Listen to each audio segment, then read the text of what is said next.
The big picture of some 2 million small and medium enterprises or SMEs in Nigeria having shut down their operations.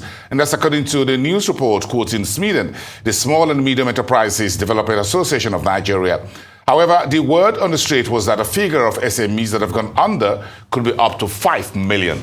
No thanks to the very tight operating environment for Nigerian businesses, both big and small. Discussing this with me now from our Abuja studios is Celestine Okeke. He's an enterprise development professional. Great having you on the show tonight. We appreciate having you here in our Abuja studios. Thank you, Celestine. Thank you, Boasin. Good evening. You and I have spent time over the last 8 years, well, thereabout, discussing the state of SME. So you are the man on the ground. How would you summarize the state of Nigeria's small and medium enterprises over the past 8 years of the outgoing Buhari's administration? Okay, Boasin, thank you for having me again. I think we need to start first from what was on ground before 2015 and what happened afterwards. Before 2015, we had the UWIN program. That was the biggest enterprise development program we had in Nigeria as at 2015. And now from 2015, when Buhari came into when he's leaving now, UWIN was suspended in terms of policy practice, and there was no successor program to UWIN. So in effect, the most we had in terms of supporting the MSME sector in Nigeria was what was called the MSME clinics. And the MSME clinics were just interaction where they gather MSMEs to come discuss what their challenges are and what they want government to do for them and all of that. I recall that in one of the programs where I appeared, I also said MSME clinic was not the best policy intervention we needed because you have your SMEDEN, you have your ND, you have your NAFDAC, you have your NIPC and the rest. These are government agencies established to intervene for MSMEs. So you do not boycott these agencies and start running MSME clinics. So in effect, there was no because the government is rounding up already.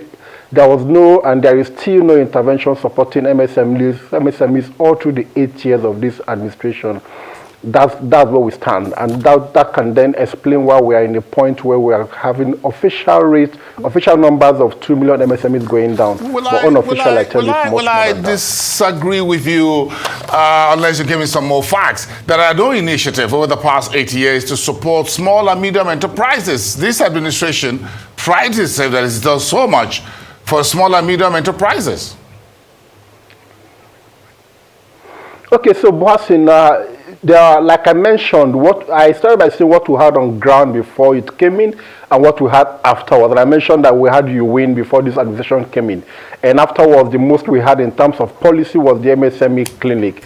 Outside of that, except you want to point me to the direction of another policy intervention that was rolled out by this administration, specifically targeting MSMEs. Now, I'm going to discount the trader money intervention. I will discount every other social intervention or whatever it's called. Those are not policy intervention. In fact, for the trader money intervention, it's as of today, I would ask you to provide me, I have looked for, I have not found, an impact evaluation saying from the trader money intervention, this is what we made, this is what we have gotten, and this is what has come back in terms of impact. I would also say let's look at maybe the Anchor Borrowers program. If you think it was a policy targeted at MSMEs, where do we stand with the Anchor Borrowers program? And you will recall in one of the programs I attended a while ago, I mentioned that in a key state like Kano, Kaduna, Jigawa, you had your cereal maize growers pull out of the APB because they said in clear terms the APB was not being implemented in the way it would benefit farmers, but portfolio farmers. And then down the line, you had your CBN governor come out to tell you the people are defaulting, they are unable to recover the funds they invested in the APB. You also had the NISAL MD telling you farmers are defaulting. And if you recall that I said categorically that APB from NISAL was not an intervention for smallholder farmers, but rather was for portfolio farmers, then you might understand where I'm coming from. So interesting, there are reports 2 million SMEs may have died.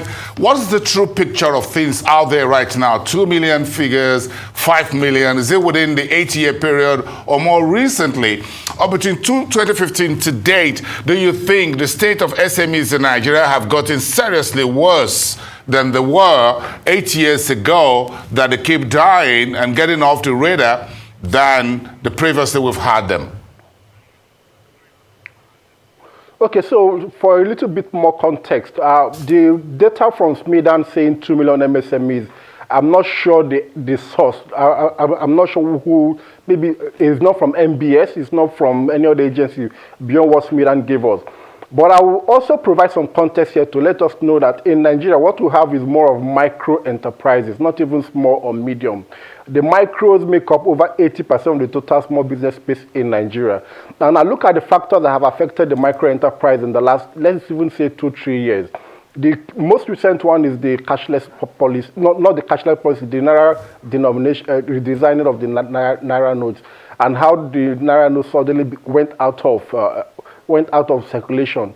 Now, if you look at the POS operator space in Nigeria over the last, say, 6-7 months, the numbers we had at the beginning of, before the Naira redesign policy came in, and the number we have now, we paint a picture to you of how many MSMEs have gone down.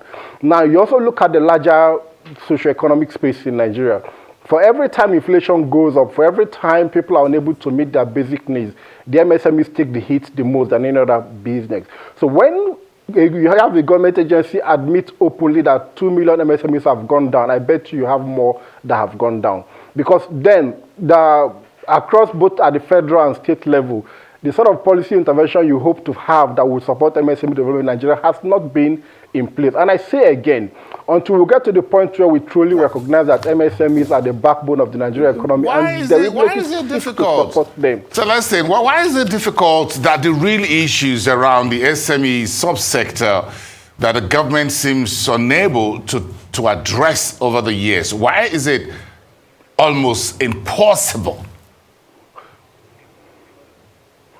Okay, so is it lack of fund? Is it lack of money? Is it lack of intervention? We've got Bank of Industry, we've got some commercial banks. So why is it difficult?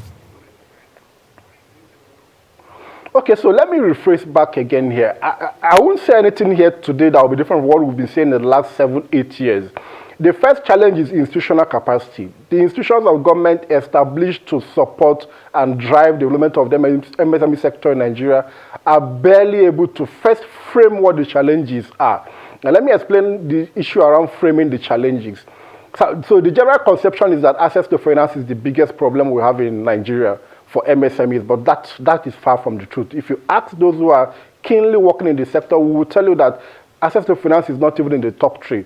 The first major challenge you have is the institutional capacity of government to respond to MSME challenge. So when you launch your 220 billion MSME fund, or you launch your whatever amount of funding you want to put into the sector, if you do not have the right agencies to first frame what the challenges are, and then roll out policies that will address this challenge as they exist, every other intervention you are going to roll out will barely push the needle. But we have enough agencies. But we have enough agencies, don't we have it? The SMEs run through the office of the vice president. So we have enough agencies on the ground, don't we? Okay, so it's not entirely about having 3, 4, 5, 6 agencies. It's also drills down to the fact that in Nigeria we do not have that overarching control, overarching mechanism that says for everything relating to MSMEs, this is where we derive the policies from, this is who is in control, and this is the office that manages it.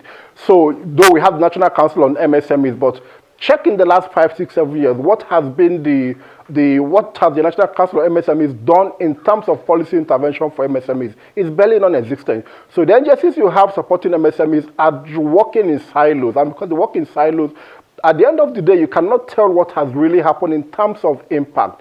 And I'll tell you again, I have kept saying this, until we get to that point where we have an MSME development plan that speaks to how we want to develop the MSME sector in Nigeria, sector-specific, the agri sector, the small-scale sector, the digital and green job sector, until we have that kind of plan that says in the next 2 years or in the short term, the focus is to address maybe the pipeline issue, or maybe to address the capacity of the entrepreneurs themselves, or maybe to also say, for instance, in the Nigerian university system, we have over 36 federal universities, or I believe it's more.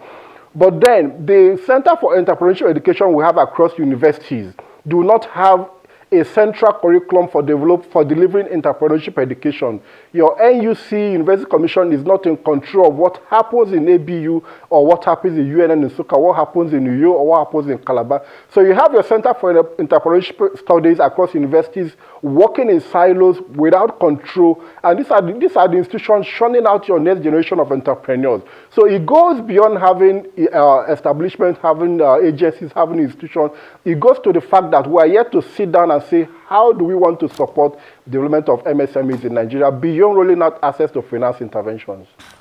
Okay, so we've got a new administration coming through in another 30 days from now. What major changes, as far as the SME is concerned, do you want to see under the new administration? What do you think would most likely be done differently, and how quickly do you think the new government should work on that moving forward?